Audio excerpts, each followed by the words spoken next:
కృష్ణ విజయ్ నిర్మలన్ భార్యగా స్వీకరించి ఆమెతో కాపురం చేస్తున్న భర్తగా ఇందిరాదేవిని, తండ్రిగా పిల్లలను అలక్ష్యం చేసేవారు కాదు.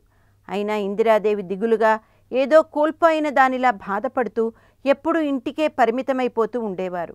బయట ఎంతటి ముఖ్యమైన ఫంక్షన్లు జరిగినా హాజరయ్యేవారు కాదు.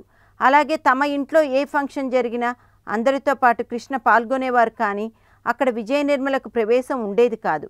ఈ నేపథ్యంలో రమేష్ బాబు, పద్మావతి, మంజులల తర్వాత కృష్ణ ఇందిరాదేవి దంపతులకు 1975 ఆగస్టు 9న చెన్నైలోని కళ్యాణి హాస్పిటల్లో 4వ సంతానంగా మహేష్ బాబు పుట్టాడు.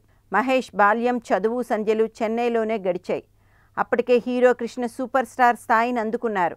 అయినా మహేష్ బాబు స్కూల్లో చదువుకునే రోజుల్లో ఒక ప్రముఖ హీరో కొడుకుగా ఎవరికీ తెలియనిచ్చేవారు కాదు. అలా నిరాడంబరమైన వాతావరణంలో ప్రత్యేకించి అమ్మమ్మ దుర్గమ్మ గారి అపురూపమైన ప్రేమానురాగాలు చవిచూస్తూ పెరిగాడు మహేష్. చిన్నప్పుడు మహేష్ ఒకసారి రాత్రి వేళల్లో ఉన్నట్టుండే అకారణంగా ఏడుపు మొదలుపెట్టేవాడట. అమ్మమ్మ దుర్గమ్మ గారు లేచి మహేష్ని ఎత్తుకొని ఎంతగా సముదాయించినా ఏడుపు ఆపకపోతే దగ్గరలోనే ఉన్న వినాయకుడి గుడికి తీసుకువెళ్ళేవారట. దేవుణ్ణి ప్రార్థించగానే మహేష్ ఏడుపు ఆగిపోయేదట.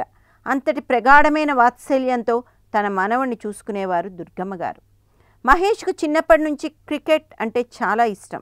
తన స్నేహితులతో కలిసి చెన్నైలోని విజిపి గోల్డెన్ బీచ్లో తరచుగా క్రికెట్ ఆడుతూ ఉండేవాడు.